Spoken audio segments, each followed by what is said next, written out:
the first movie studio was Vitagraph, and it's set up in New York. Actually, these guys had an office in Manhattan around the turn of the century, the turn into the 20th century. And then they made a studio in Brooklyn. And there were a lot of people shooting short films. There was Edison. But Vitagraph actually had like a studio where you could work inside, but the ones that are really famous, they're exteriors. And they decamped around 1910, took off for California, better weather, never looked back. But at the same time, Edison was sending little film crews into New York. And what I always find interesting about looking at these films now is you see the 3-minute film then made in exactly the same place and sometimes not looking so very different than a contemporary film. So you have, there's a very short film that was made in Herald Square, and you have James Nares, who's a painter and was an underground filmmaker in the 1970s and has gone back to film and making these really museum installations. And he has this great film called Street, which is a slow-mo film made with the Phantom. And he shoots in the identical place as that first little Herald Square film. Hollywood created the image and the fantasy and the myth of New York without ever shooting a frame of film here. And that was true, really, for most of film history until the late 40s. There were various reasons. I mean, the studios set up in California supposedly because of the weather, and that had something to do with it. You tend to think when you read the history that the studios that, in quotes, the creative people wanted to be as far away from the financial people who were in New York as possible. And whole sound stages were built that were used in film after film, that were single blocks and city streets and upscale blocks. And, you know, there's that incredible recreation of Pennsylvania Station in The Clock. But at the same time, certain films came to get, say, opening shots in New York. Certain kinds of iconic shots that the one that I always remember because I was training to be a singer, and I was training at the Juilliard when I was very, very young. And my parents regularly took me to the ballet and the opera. And so I went to see On the Town in theaters. And On the Town was a ballet, originally, that I had seen on the stage. And it was absolutely clear in this film that they were actually on the Brooklyn Bridge doing that opening number, that it wasn't a matte shot and it wasn't a fake Brooklyn Bridge.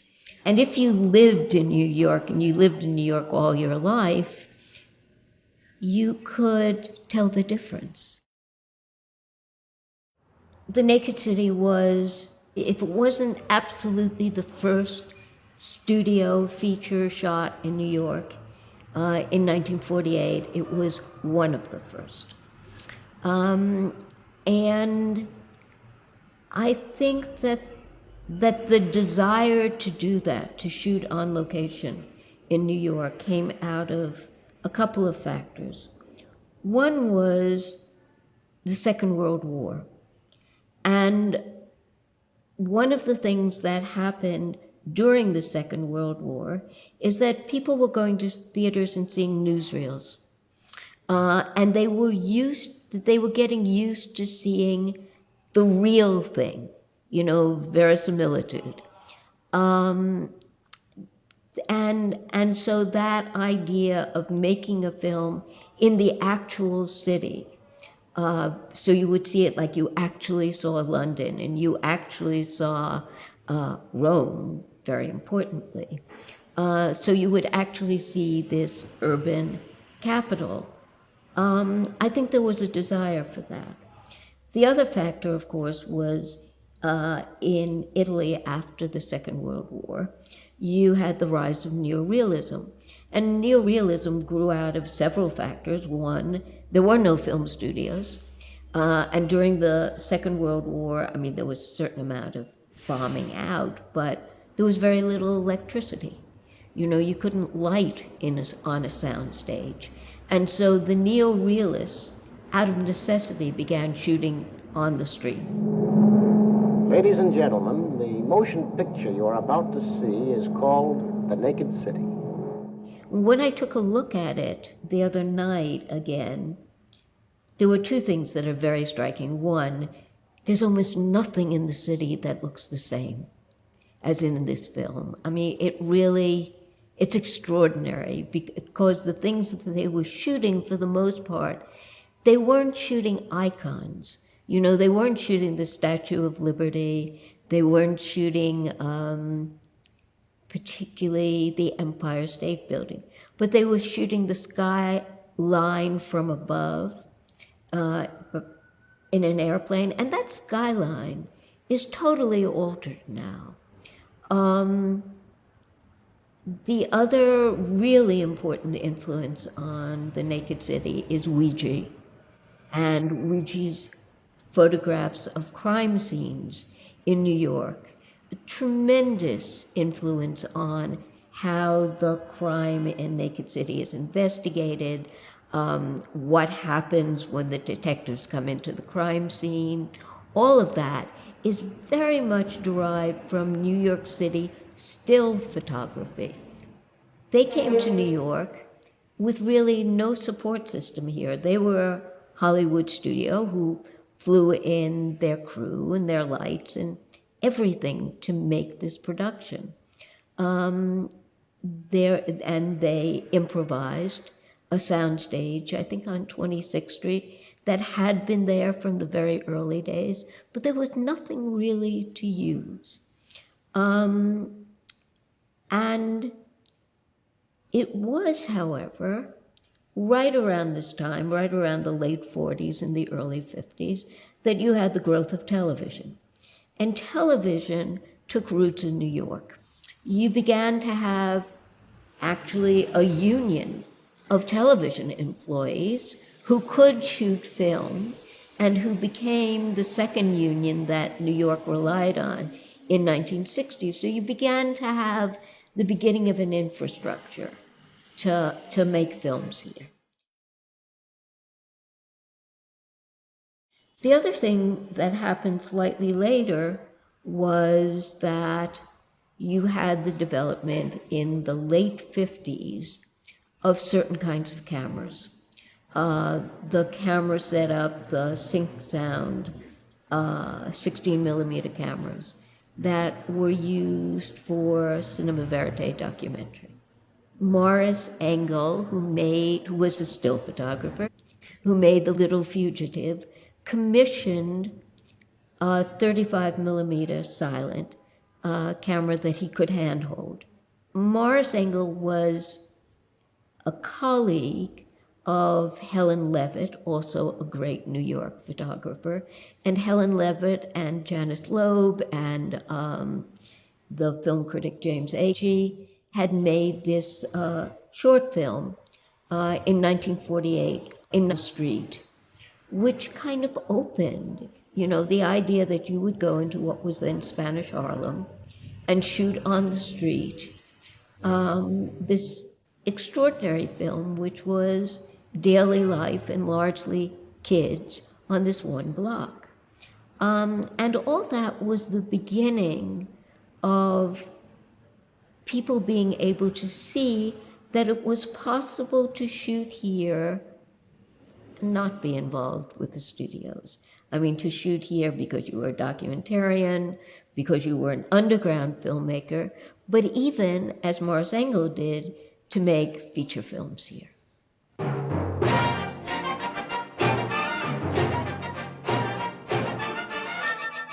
Pick up on South Street for me, this is very personal experience. My grandmother was movie mad. She actually never learned to read and write in English. She came in 1905, and when her siblings and her cousins went to night school, she went to the movies. I mean, she was totally addicted to the movies. From the time I was 2, she carried me into movie theaters. I mean, I guess I was a placid baby and I didn't cry and scream a lot, but that's when I started watching movies. But the first movie that I ever saw that gave me a sense of what movies could really do, and that they had something to do with sex and with something illicit, was Sam Fuller's Pick Up on South Street, which I saw by that time. You know, they'd drop you. This was New York in the 50s, and parents would simply drop their kids at the movies and say, stay all day. And so they dropped me, and I just went to see everything. And I saw this movie, and I was totally ravished by it. And the only thing I wanted to do was to find out if South Street really existed in New York, and if it was shot there, and could I find the street? And of course, I wasn't allowed to go around the city on the subway by myself. So I actually never did, and I think before I would have found South Street itself, I realized that Sam Fuller had shot this, not in the South Street seaport of New York, but elsewhere. This leads to the beginning of my relationship to New York underground movies, which I started seeing with my husband-to-be then, and my then husband, Richard Foreman, the experimental playwright and theater maker. And we went to underground movies all the time. I mean, it was obsessive and ritualistic. We had gone to art films before, and then we really got involved with the American avant-garde. And we were very shy. We almost talked to no one. But we would turn up, and really in those days there were 10 people in theaters for, you say, well, how many people were there to see Andy Warhol's Kiss? Well, there were 8 people other than us, and there was us. And Ken Jacobs, the great avant-garde filmmaker who has documented New York in his work for over 60 years now, was the projectionist at this cinematheque that moved from theater to theater. And Kenneth and his wife, Flo, invited us to their loft to see movies. And their loft was on Ferry Street, which actually no longer exists either. If South Street ever existed, it doesn't exist, and Ferry Street no longer exists, but it was pretty close to where South Street would have been. And Kenneth was making films there. He also invited us that night to see films by the teenage Kuchar brothers, George and Mike Kuchar, who were making fiction films using their friends and family from the Bronx and picturesque Bronx locations in their work. Something happens really in the middle 50s. This is a very, very, very small world, the world of people who want to make independent documentaries, the people who are already making avant-garde films, like Gregory Markopoulos, and just a little bit later, Ken Jacobs, and the great Joseph Cornell, and Stan Brakhage. and Kenneth Anger, although he's still on the West Coast. And they are, that's the world of avant-garde films. But some of them, like Jonas Mekas and Robert Frank, the great still photographer, have an ambition to make narrative films. And which is not you just pick up your 8mm or 16mm, but you might need lights and you might need sound, and they are attempting to do this totally independently. So you had Morris Engel making Little Fugitive at the end of the 50s, but you also had Robert Frank and, at that point, his teammate, Alfred Leslie, making Pull My Daisy, which was a beat home movie. And very importantly, you had John Cassavetes, an actor who had the ambition to direct a film, making Shadows, which is a narrative feature film shot on location in New York, in Times Square, in rehearsal studios in New York, on the Upper West Side, in jazz clubs, the whole New York shebang. So among the filmmakers who were beginning to work in the late 1950s and were incredibly important to both underground and independent feature filmmaking in New York, I think Shirley Clarke was one of the most important. And, you know, for a long time, her work was almost unknown. She made these kind of polite shorts, a film of the Brooklyn Bridge, a film that was nominated for an Academy Award that she made with two other people about the building of 666 Fifth Avenue. But she really wanted to make much more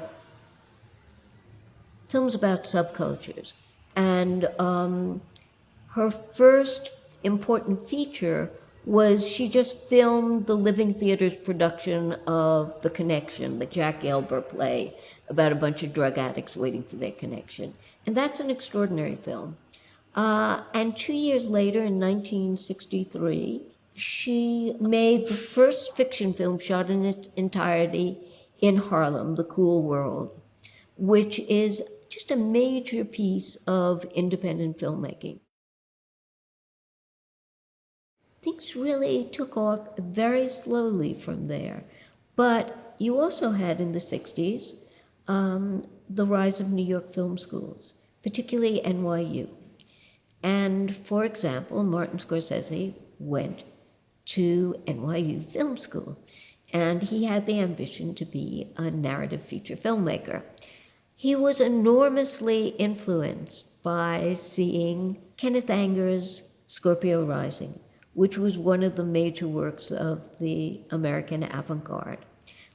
And shot on location in New York, starring a then New York City cab driver, Scorpio, and shot in back rooms and in little apartments and about a gay motorcycle gang, essentially. And what Anger did was he used, great hits of Motown girl groups. Didn't pay for rights or anything, just used them in the films, synced them up. And Scorsese saw that, and he said it changed everything for him. It made him realize that you didn't have to score a film with music made especially for the film, but the idea of using entire cuts, like the entire cut that begins Mean Streets, was something that he had never thought of before Kenneth Anger. And so at film school, he made his first film and made it in New York on location, Who's That Knocking at My Door? And that's a film that hardly anyone ever sees, so most people think Mean Streets was Scorsese's first film, but by then he had gone to live in L.A., and actually Mean Streets, which is a consummate New York film. He only shot in New York 3 days. He shot the Feast of San Gennaro and a little bit under the elevator on that was the West Side Highway. And that was it for New York. Otherwise, it was LA as New York. In the 60s, the image of New York on film was being created in the underground. And of course, in addition to Kenneth Anger and people who are, to a certain degree, less well-known, like Gregory Markopoulos, there are three really important people. There's Jack Smith, who shot Flaming Creatures in a loft on Grand Street. You had the beginning of this really downtown secret art scene, and on a roof and in a loft, and roofs were used a lot. And this was a really quite extraordinary scene. It was the scene of transvestite performers. But you also had Andy Warhol, in part inspired by Jack Smith, beginning to shoot movies. And Warhol, if you look back at those some 400 films that Warhol made, they really are a history of New York in that period.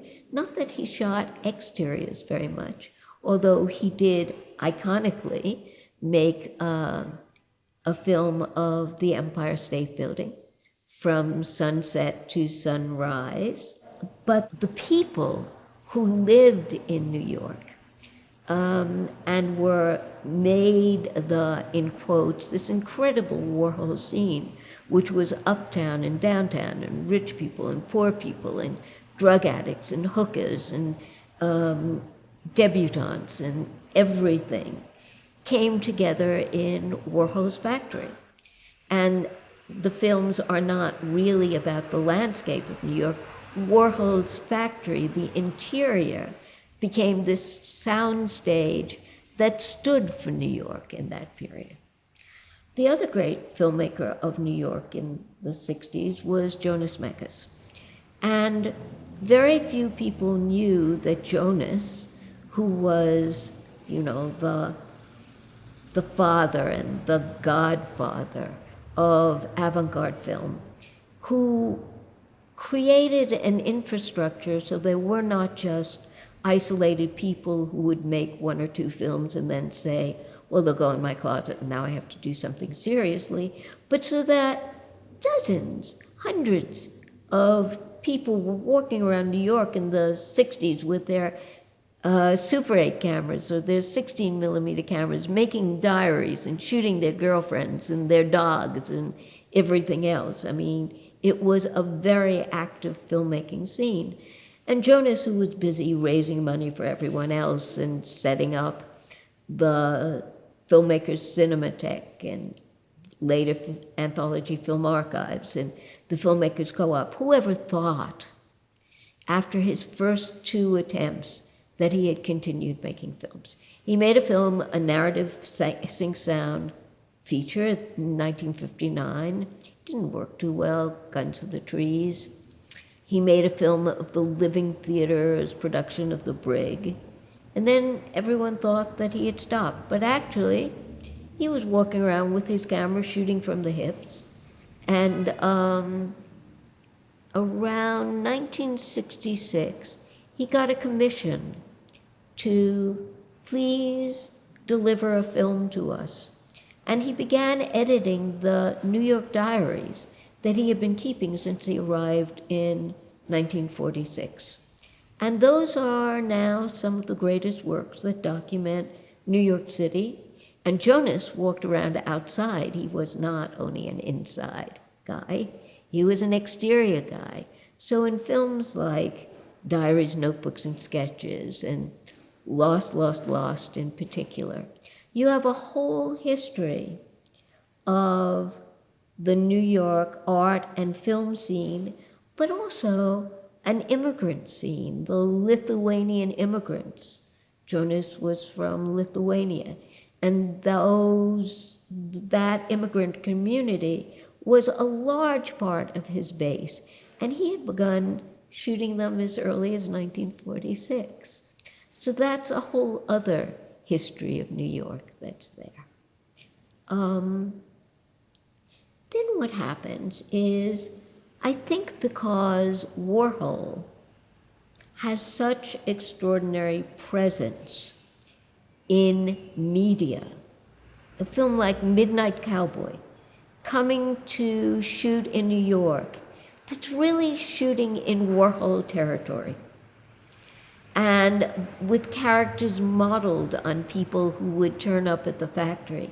And actually, if you look at the DVD extras of Midnight Cowboy, you can see long sequences. They recruited all these underground superstars from the factory to be in Midnight Cowboy.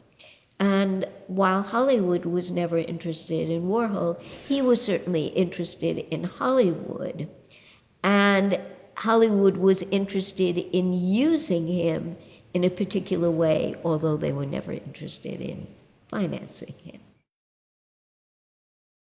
The 70s, there still is this kind of split between the underground and then what would become, the independent film movement. A then very young guy from Britain, James Nares, came to New York and began making films. He was largely making films and videos and photographs and playing music. James really documented, without thinking he was documenting this, he made a lot of films down in what is now Tribeca, and what was then just a wasteland of buildings that that artists were really squatting in and using for studio space, and there was barely running water. And the West Side Highway down there was nothing there. And you look at those films today, and it is an extraordinary history of New York. Then there were Super 8 filmmakers. There was the amazing Vivian Dick, who came here maybe for 4 years from Ireland, and she's back living in Ireland. And she made this amazing Super 8 narrative film called She Had Her Gun Already, starring 2 stars of the punk music scene, Pat Place and Lydia Lunch, as symbiotic friends who just can't stand the sight of each other. And at one point, Pat goes up on the roof of a building over in Tribeca, and there is an airplane passing so low over the Twin Towers that to see it now is just extraordinary. There was Betty Gordon, who made a great feature film which had a lot of play in Europe and is available now in all over the world on DVD and narrative feature, which immortalized the porn center of New York then, 42nd Street, and was actually about a young woman who worked in the ticket booth of a porn theater. She did not use a theater in Times Square. She used the amazing Variety Theater on 3rd Avenue and 13th Street before it came down. And that theater, just vanished without that film. So those films were very, very, very important. Catherine Bigelow, who started making films in New York when she was thinking that she was going to be a painter, made her first 16 millimeter film here. It was called The Setup, and she shot it in an alley just behind what was then the most outrageous club in downtown, the Mud Club. So that's a kind of alternate history. At the same time, people were coming to New York in the late 70s. You had an unmarried woman shot on the block where I live. Suddenly, all over the place, people were shooting in Soho. You know, actually, Jill Clayborg vomits into a wastepaper basket on my corner. That was extraordinary to see that. A real wastepaper basket that was there day after day, not a wastepaper basket, a garbage basket. And from the end of the 70s through to today, you have film crews all over New York all the time. By the time you get to 1980, it's no longer an issue, can you make films in New York? Of course you can make films in New York. You have a huge talent pool that wants to work. You have still cheap rent and people who want to make movies living here. And you still have these three strata of film. You have the people coming in from the West Coast to shoot movies here. You have independent film of varying budget size, but the independent film movement is really, really coming into its own. And you still have, underground films and people making films for no money. But what really gains momentum in the 80s is what we now think of as independent film. I mean, independent film goes way, way, way, way back, really, to the beginning of film. And certainly you have Cassavetes from the end of the 50s and a couple of other people. But by the time you get to the mid-80s, there are all kinds of people, most of them graduating from film school, who want to make features. And really the two signature works, I think, of the mid-80s that in New York are Jim Jarmusch making Stranger Than Paradise, very much influenced by Robert Frank's Pull My Daisy way back then in '59, and by Frank's still photos. And you have Spike Lee, almost at the same moment, making She's Gotta Have It. Jarmusch has gone all over the map to make work. He, far more films outside of New York than in New York. But Spike Lee is really a New York filmmaker. He is the consummate Brooklyn filmmaker. And so you have Do the Right Thing, and you have Crooklyn, and you have the basketball film that's shot in Red Hook, and later Red Hook Summer, and other people shooting in Red Hook. There is a whole iconography involved with low-rent housing complex, the Gowanus houses and Red Hook housing complex that other filmmakers come into as well as Spike. And so you begin to have this iconography of Brooklyn. And these days, Brooklyn is where people go to shoot, chic movies, upscale movies, come in from Hollywood. They don't come to Soho anymore, even Tribeca. They go to Brooklyn Heights and Park Slope. But if you ever want to see the reality of the gap between the ultra-rich and the poor in New York City, you go to the movies to see that, and you go to independent films largely to see that.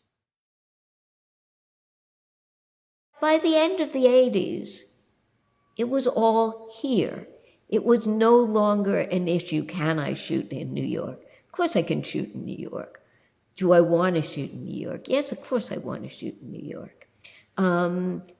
Indeed, there started being sound stages in New York, used largely for television series, but not entirely. Coming back to really the 90s into the first decade of this century that we are in now, the 21st century. Again, you have filmmakers shooting in New York if it's appropriate.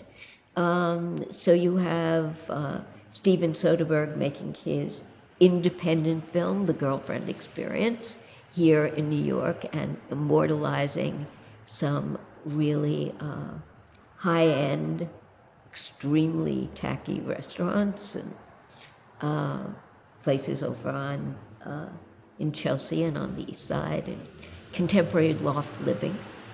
And you also have side effects, a much bigger budgeted film, but not a hugely budgeted film, shooting on the Upper West Side and immortalizing that skyline as it still exists, pretty much unchanged from the beginning of the 20th century, and those wonderful Upper West Side apartments, very few of which exist anymore. Now, to make films about New York, you basically make films about Wall Street. You make films about bankers. You make, and you know, this has become a city of, especially Manhattan and Brooklyn, extremely wealthy people. And you shoot the power base of, to the extent that it exists, and it is not digitally disembodied. There is still a basis, and it is Lower Manhattan. So the Safdie brothers are independent filmmakers, and they've made 3 features and some shorts, largely on the Lower East Side. And this film is made exactly where Panic in Needle Park was made in 1971. And it is a movie about kids, heroin addicts, living almost below the radar, although they think they're the most important people on earth, on the Upper West Side, in Riverside Park, in Central Park, along those streets, holed up in basements. It is an extraordinary film. It's not a documentary, it's a fiction film. And it's based on the young woman who plays the lead. It's her memoirs, and it's a love story. A love story about an impossible love of her for this other junkie who probably doesn't love her as much as he loves his junk. But it is an amazing, again, film about the city that when people look at it, they're going to say, oh, I didn't know those people were still there, hiding out in our basement or whatever. The same people that were there in Panic in Needle Park in the 70s.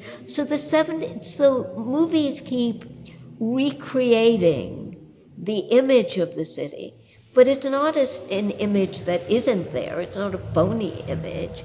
Movies keep capturing kind of what we don't even see.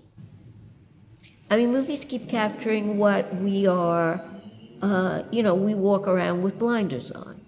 And every now and then there are movies that open your eyes to the city you live in. And that's a great thing.